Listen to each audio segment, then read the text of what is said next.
Assalamualaikum warahmatullahi wabarakatuh. For our presentation assignment, our group have chosen the cross-cultural and religious perspective on aging, dying and healing. Our group members comprises of me, Sabrina Haq binti Fadzlul Haq, Siti Aisyah binti Azmi, Habibah Ganda and Nurul Amal binti Muhammad. Different cultures display unique perspective on aging, influencing both societal standards and personal encounters. Gelfand 2011 conducted a research to explore the idea of tight and loose cultures in 33 countries, providing insights into how cultural variations are reflected in social behaviors and values. It is essential to grasp these differences in order to understand the varying perceptions and values of aging within different different societies' belief, rituals and practices surrounding death offer deep insights into dying from cross-cultural perspective. Recognizing these various viewpoints is crucial in offering culturally appropriate end-of-life care and assistance to people and their families in diverse cultural settings. Mentories 2013 explores how cultural norms and religious belief influence perspective on death in various cultures around the world. His research sheds light on the intricate connection between cultural belief, societal structures, and personal experience of death. Cultural perspective on healing. It is said that ancient healing techniques assist contemporary medical systems in integrating holistic approaches that take into account every aspect of health, physical, mental, social, and spiritual. This comprehensive approach ensures that healthcare practices are culturally sensitive and take into account the specific needs and beliefs of individuals and communities. Pesek, Helton and Nair 2006 point out the value of conventional healing methods and stress the significance of acknowledging and honoring cultural diversity in the provision of healthcare. For our assignment of cross-cultural perspective on aging, dying and healing, we have chosen the three oldest religions, which are Hinduism, Buddhism and Islamic teachings, with the first one being Hinduism. Assalamualaikum warahmatullahi wabarakatuh. My name is Siti Aisyah Azmi. So today I'm going to present about Hinduism perspective on aging, dying and healing. The first information that I'm going to share with all of you is about the brief history of Hinduism. Hinduism is an ancient religion with roots in ancient India that evolved over thousands of years. Unlike other religions, Hinduism boasts a rich and complex history, evolving from the Indus Valley civilization around 2500 before Christ. Then, a fundamental principle of this religion is the concept of karma, the idea that our actions and thoughts directly determine our current life and the quality of our future lives. The Upanishads is a collection of sacred texts further solidified these core beliefs by introducing concepts like karma, rebirth, and moksha, or liberation from the cycle of reincarnation. This emphasis on self-improvement and attaining moksha, it shapes the core practices and philosophies within Hinduism. Interestingly, most forms of Hinduism are henotheistic, meaning that they acknowledge a supreme god called Brahman, the ultimate reality, while they still recognizing and worshipping other gods and goddesses as manifestations of this supreme being. This acceptance of diverse paths to the divine highlights Hinduism's inherent tolerance and flexibility. Another fascinating aspect of Hinduism is its connection to food. Food plays a significant role in daily life, with many Hindus practicing vegetarianism and abstaining themselves from beef and pork due to the reverence for cows as sacred animals. Let's move on to the next slide, the perspective of Hinduism on aging. Throughout history, many cultures have grappled with the question of how to live a meaningful life. Hinduism offers a unique perspective through the ashrama system, a framework outlining four ideal stages of life. This system acknowledges the natural progression of human experience and guides individuals towards their ultimate goal. In Hinduism, it is a moksha, or the liberation from the cycle of rebirth. So, let's dive into the ashramas and explore how they can help us navigate life's journey. When you look at the green box, it also has the quadrant, the four stages of life in Hinduism. So, basically, for this scheme, Hinduism offers a unique framework that mentioned before called ashrama system. This system outlines four stages a person ideally progress through. The first is brahmacharya, which means the student stage, emphasize education, self-discipline, and celibacy.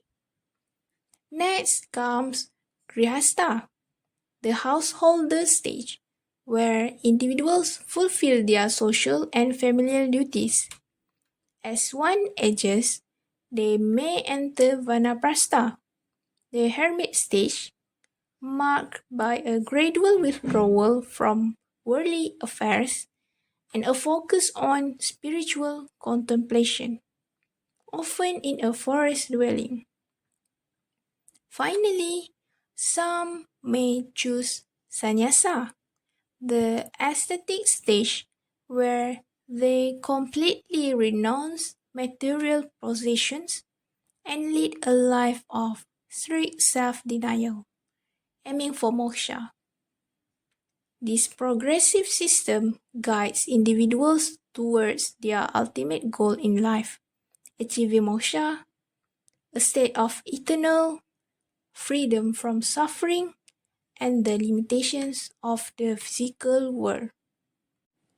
In Hinduism, aging is viewed through the lens of samsara, the endless cycle of rebirth, and second is karma, the law of cause and effect. So, the experiences we accumulate throughout life, both positive and negative, contribute to our karma. As we age, the ashrama system, which is the four stages of life, becomes particularly relevant. The earliest stage, which are student and householder, are opportunities to fulfill worldly duties and accumulate good karma.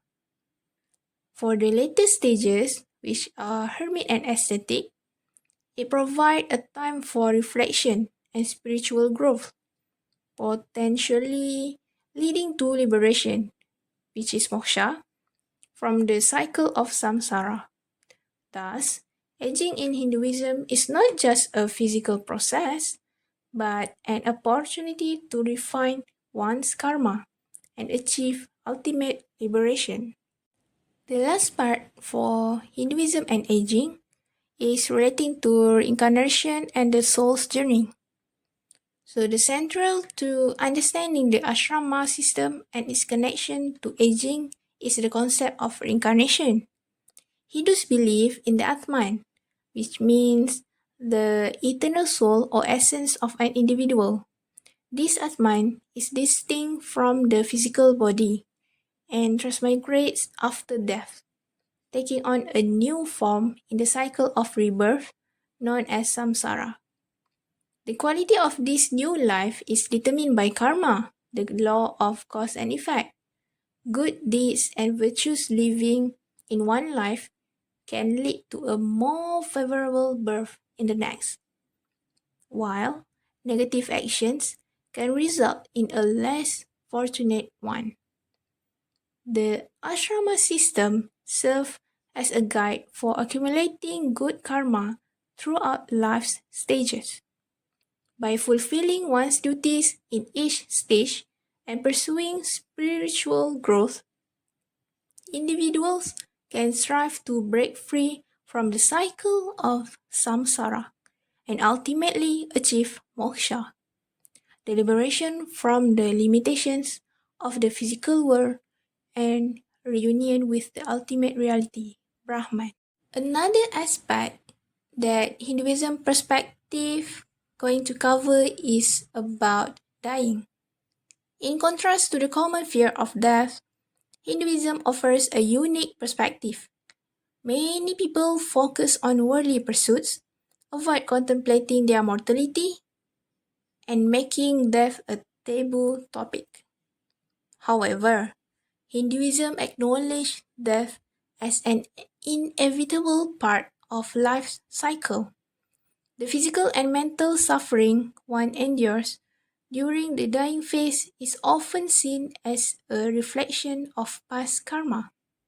Rather than fearing or resisting this suffering, Hindus are encouraged to accept it with equanimity, understanding it is not a random punishment but a consequence of one's actions. This acceptance fosters a peaceful transition. The final samskara, the funeral rite at the stake, prioritize both the deceased and the living. While adhering to specific rituals, it also expresses profound emotions, making the loss bearable for the bereaved. Ultimately, these practices help the community not only support the dying, but also accept the natural cycle of life and death. The last part is Hinduism and healing. Hinduism's concept of health extends far beyond the physical. In Ayurveda, the traditional Indian medical system, true well-being is called Shasta, a state where body, mind, soul, and senses exist in harmonious balance. Besides that, Hindu sacraments, known as samskaras, play a crucial role in achieving this balance throughout life's passages. These ceremonies, from prenatal blessings to funeral rites, often guided by a priest, but it is not necessarily in temple. Other than that, the sacraments provide opportunities to express joy, grieve loss, and mark important transitions in human life. Following these guidelines fosters not just emotional well-being, but also social development as individuals become full-fledged social beings within their communities. Furthermore, yoga, a practice deeply rooted in Hinduism, it offers a powerful tool for physical, mental, and spiritual healing through postures, meditation, and breathwork. There are different types of yoga. First, Hatha Yoga that focus on breathing and meditation to relieve stress. Second, Raja Yoga that focus on meditation and self-realization, leading to the evolution of consciousness. And the third, is Tantra Yoga that frees consciousness from all limitations. All these forms of yogas are related to the general promotion of mental healing and human well-being. Thus, Hinduism offers a holistic approach to healing, emphasizing the interconnectedness of all aspects of being. The articles that discuss about Hinduism perspective on aging, dying and healing. So in my point of view, Hinduism's teaching and practices emphasize and prioritize caring for and healing to all living beings, making it a rich tradition in this regard. The practice of Hindu samskaras includes caring for persons even before birth and extending beyond the death, as they firmly believe on karma, what you give, you get back, and vice versa. Other than that, when assisting the dying person, we supposedly become discerning rather than grieving or stay in denial. Actually, during that phase, we may learn more about this final stage of life from the dying person. Also, we can try to figure out the person's fear and try to assist and see anything that can ease the dying person's pain. Moreover, when a person is dying, he or she is actually very need companion. And for Hinduism that belong to Jain sect, for instance, they actually prefer to be accompanied by the silent companion, or the companion will chanting besides them or reciting any mantras. So that a kind of preparation before meeting the god.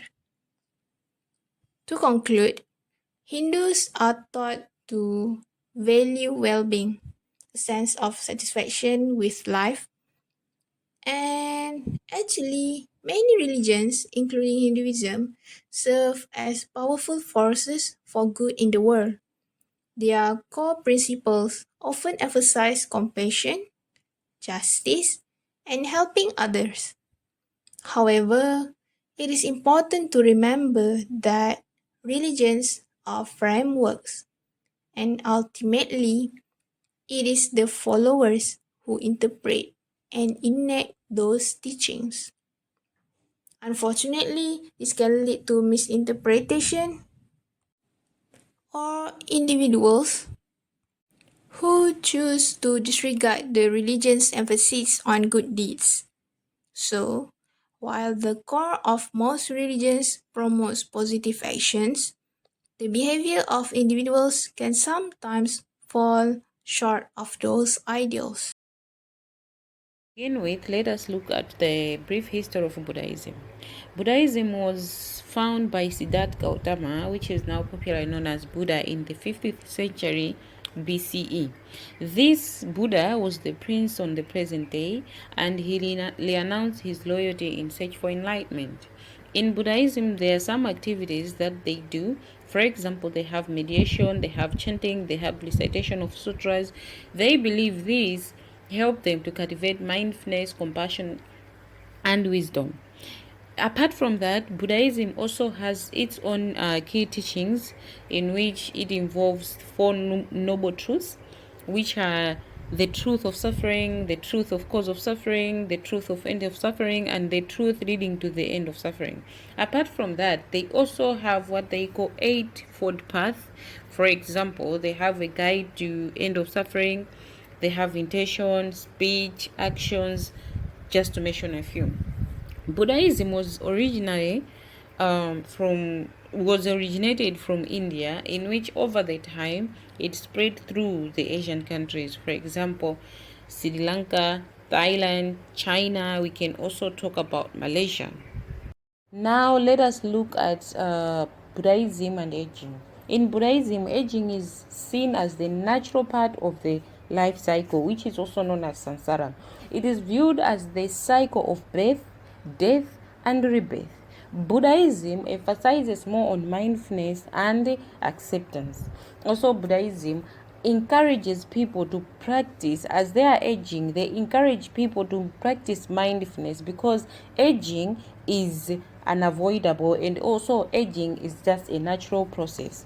So they encourage people to practice mindfulness just to make sure that, or to help individuals to remain present and aware of what is going to come next, and also to help them foster calm and also have a positive attitude towards aging. Apart from that, they also view aging as an opportunity to develop wisdom and also to have more compassion. And also, apart from that, they view aging as the preparation for death. Since we have said that this is the cycle of birth, death, and rebirth, they view this as just the preparation for death. As Harvey in 2013 said, old age is time for reflection and gaining wisdom. It means that in Buddhism, old age, they treat this as the time for a person to reflect of what the person was doing before, and also is the time for them to gain wisdom. As the picture there is showing, it's just showing the cycle of life. You start from birth, as you grow, you age, and then you die. Moving on from that, let's now talk about Buddhism and dying. Death in Buddhism, they view it as a transition rather than the end. They view this as an opportunity for rebirth, or as an opportunity for a new life to come into this life. In Buddhism, they also believe in karma, in which they believe that one's action throughout life influences the nature of one's rebirth. It means that if your karma was good, if your actions was good, this might lead to a more favorable rebirth. And also, if your karma was negative, or if your actions were not good in this lifetime, this may lead to a less favorable conditions in the next life. Buddhists, they see dying, they take dying with a calm and mindful perspective. They believe that if they are calm, or if they take death as very, very calm, this might ensure a peaceful transition and also a favorable rebirth for the person for the next life. During on the deathbed, the dying person, or sometimes the monks, have to perform or has to practice chanting, mediation, and also recite sutras. They believe that this reduces fear for the dying person, and also they also believe that this increases the acceptance for a person to just accept that, okay, I guess this time around my time is over, I need to go, another life is going to come out of it. Abad Zin 2005 suggested that Buddhist teachings emphasizes on peaceful and mindful death. It means that for them, instead of dwelling more on having more thought about death, they believe that we need to have the peaceful mind, and also we just need to have a calm mind towards death. Lastly, let's talk about Buddhism and healing. In Buddhism, healing involves physical, mental, and spiritual aspects. They believe that the mind and the body are interconnected. If one wants to heal truly, they have, or it requires to address all these levels of being. You cannot just heal spiritually without healing mentally, and also you cannot healing mentally without healing physically. Buddhists, they have two main tools that they use for healing, which is mediation and also mindfulness. They believe these two practices, they help in cultivating their awareness, and also it helps in reducing stress, and also promote mental clarity. As Fitch 1991 said, healing in Buddhism involves balancing the mind and the body. It means that you cannot heal in one aspect of life without healing in another aspect of life. If you want to heal, you have to heal in all aspects of life. in my point of view, after reading the articles about Buddhism, I have seen that Buddhism does not dwell much on the negative side of life. For them, they focuses more on the positive side. They focuses more on how to get through stuff. They focuses more on what is the positive side that comes out of a certain phenomena or of a certain situation. For example, this cycle of birth, death, and rebirth, instead of dwelling much on the death when somebody loses someone, instead of being so much into it, they believe they have mediation, they have chanting, all of these, they have this to help them to come up to the realization, and also to help them not dwell too much on that. Instead, it helps them to find peace within themselves, in which, as the mind of a person, we are always looking for some hope. So I believe, by believing that this person is going to rebirth, it helps a person to heal in a very, very huge way. Apart from that, I have also seen that this Buddhism, they believe in healing fully. They believe in healing fully, as their main teachings says that you have the truth of suffering, the truth of end of suffering in everything. So they believe fully. They take everything as everything is connected. If you want to heal fully, you have to heal in all aspects of being. And also, apart from that, the belief of karma helps people to do good in the present life, because if they believe that if you have good karma in this present life, when you are to reborn, you are more you might be born in a more favorable condition.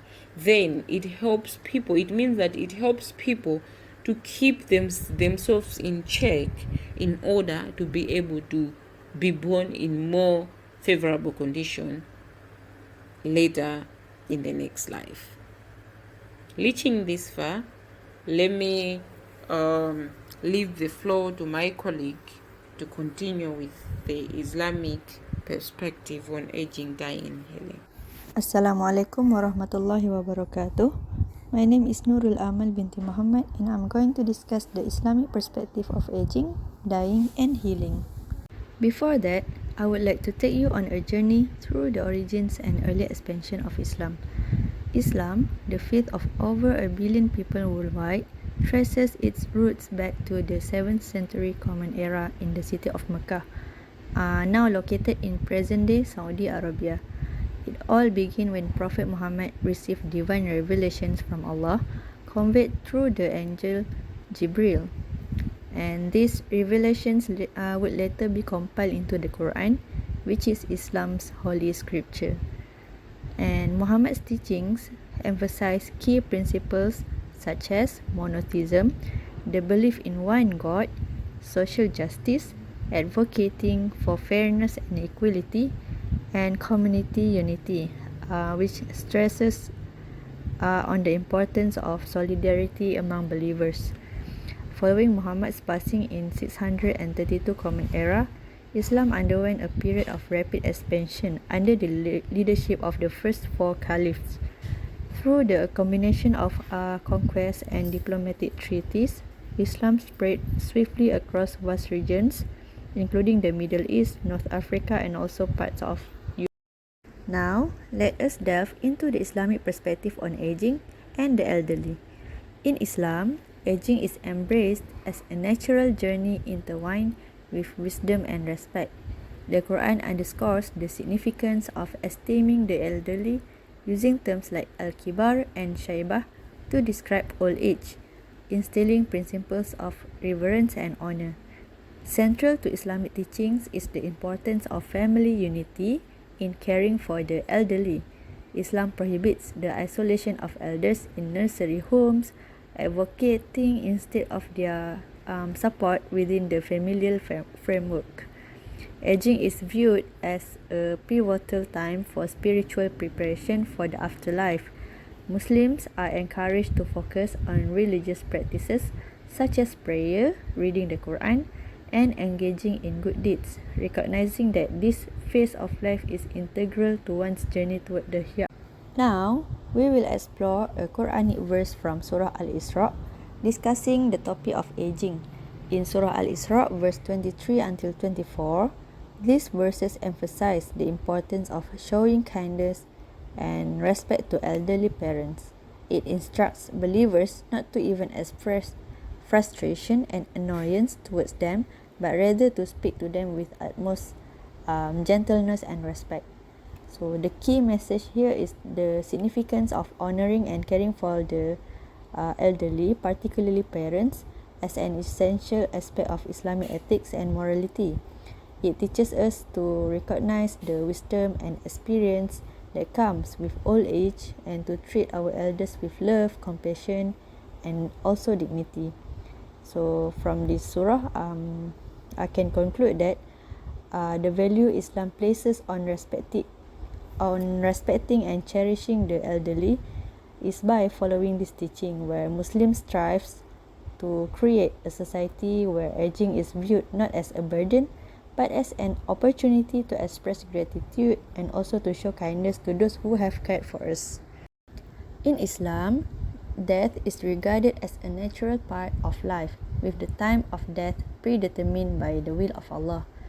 It is seen not as an end, but as a transition to the next phase of existence. Central to Islamic belief is the concept of the afterlife, which is considered a core aspect of the faith. Islam emphasizes the spiritual and metaphysical dimensions of the afterlife, underscoring its profound importance in the life of a believer.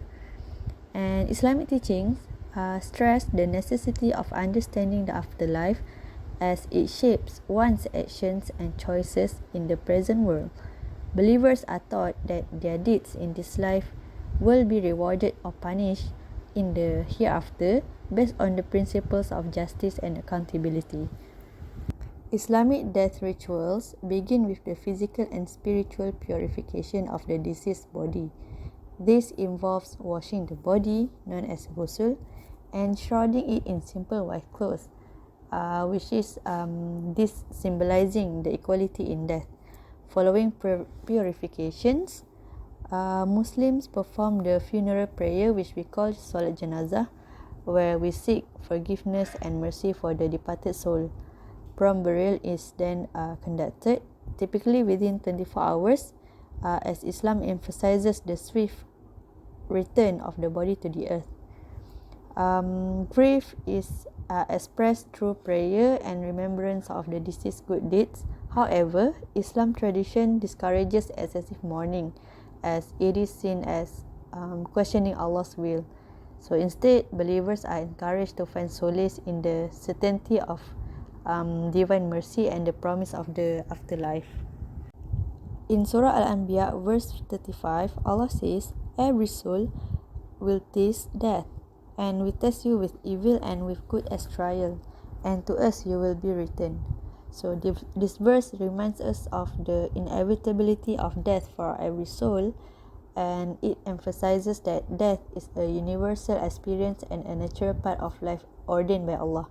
Additionally, it highlights the concept of trials and tests in life, where individuals are challenged with both hardships and also blessings. So the key message conveyed here is that death is not an escape for life's trials and tribulations. Instead, it serves as a reminder of our ultimate return to Allah, where we will be held accountable for our actions in this world. Also, in a hadith narrated in Sahih Muslim, Prophet Muhammad, peace be upon him, said, "When a man dies, his good deeds come to an end, except three: ongoing charity, beneficial knowledge, and also a righteous child who will pray for him." So this hadith teaches us that while our worldly actions cease with death, certain deeds have the power to transcend our earthly existence, like ongoing charities such as endowments or charitable projects continue to benefit others long after our passing. Similarly, with knowledge that we impart and pass on, which enriches others' lives, it remains a source of reward. And additionally, the supplications of a righteous child for their deceased parents carry immense value in the sight of Allah.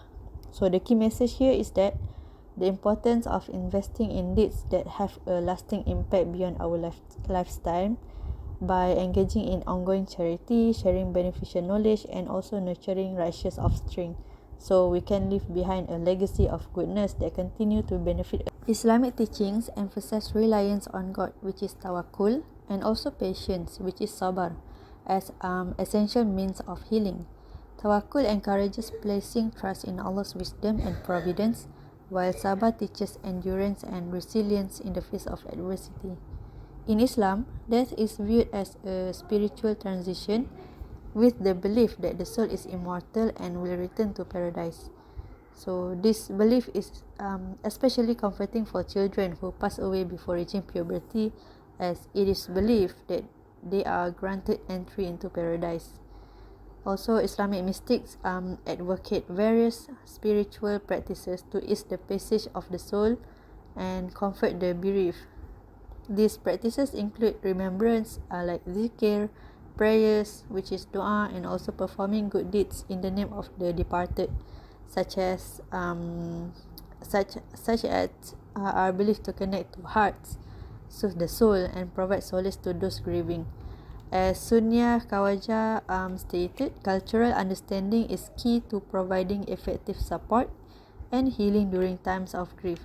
So, recognizing and respecting these cultural beliefs and practices is very crucial in offering meaningful support to individuals experiencing loss within the Islamic community. Surah Al-Baqarah, verses 155 until 156, Allah says, "And we will surely test you with something of fear and hunger and a loss of wealth and lives and fruits, but give good tidings to the patient, who, when disaster strikes them, say, Indeed, we belong to Allah, and indeed to Him we will return." So this verse reminds believers that trials and tribulations are inevitable in life, including experiences of fear, hunger, loss of wealth, and loss of loved one.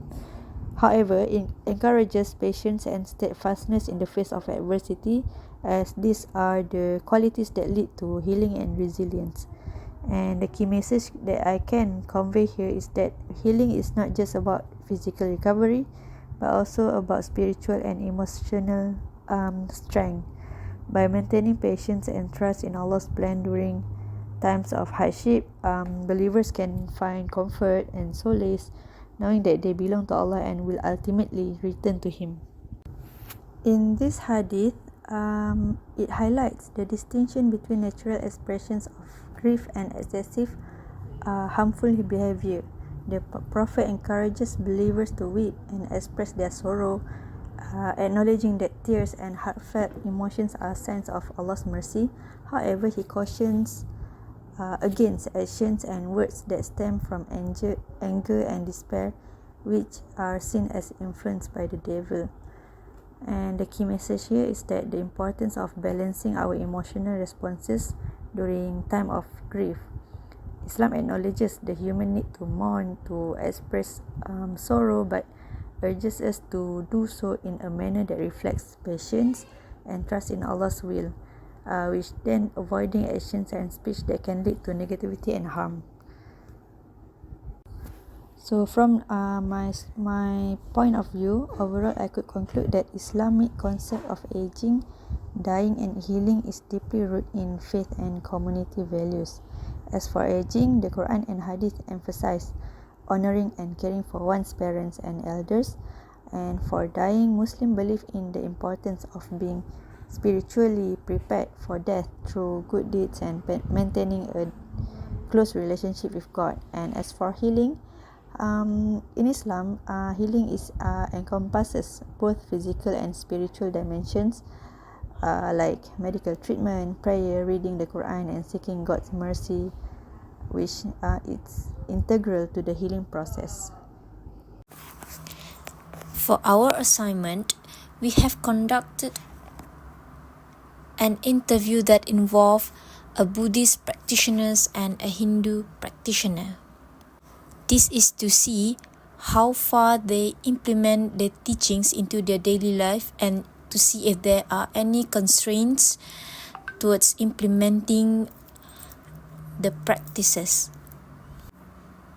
Below are the questions asked towards the respondents.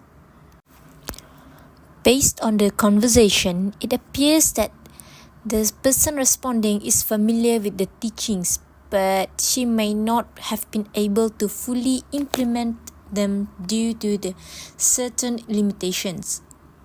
However, she adheres strictly to certain principles, such as the importance of respecting and caring for the elders, as taught in the traditional beliefs about aging.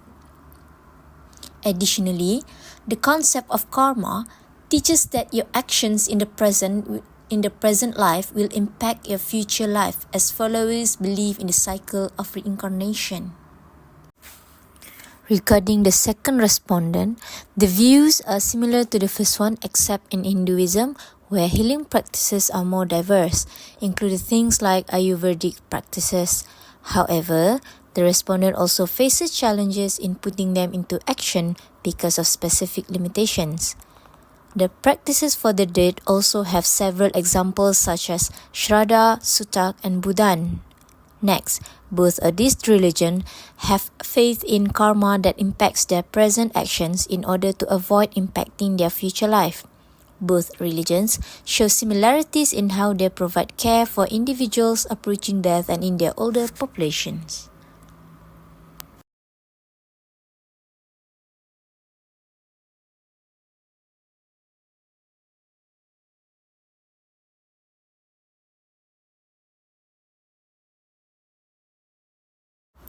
Observing the two practitioners, it appears that there are significant similarities in both their perspective and the Islamic teaching, with all the three religions emphasizing the significance of faith and community support during different stages of life. While they have faith in karma, we, the Islamic practitioner, believe in kafarah, which means atonement. It implies atoning for our transgressions. It involves asking for forgiveness from Allah, purifying oneself spiritually, and assisting others within the community. For the conclusion, recognizing different cultural views on aging, healing, and death emphasizes the significance of cultural awareness and proficiency in healthcare and social activities. By acknowledging and honoring the various beliefs and customs related to the stages of life, communities can provide improved assistance to people in achieving dignity, respect, and overall well-being at times in their life. This method enhances the quality of care and promotes empathy and connection between individuals of diverse cultural backgrounds. In Hinduism, Buddhism, and Islam, diverse spiritual and community-focused methods are emphasized in relation to aging, healing, and dying. Aging in Hinduism is viewed as a period for spiritual development. Holistic healing involves Ayurveda, and death is considered a part of cycle of rebirth, with ritual designed to secure a positive future life.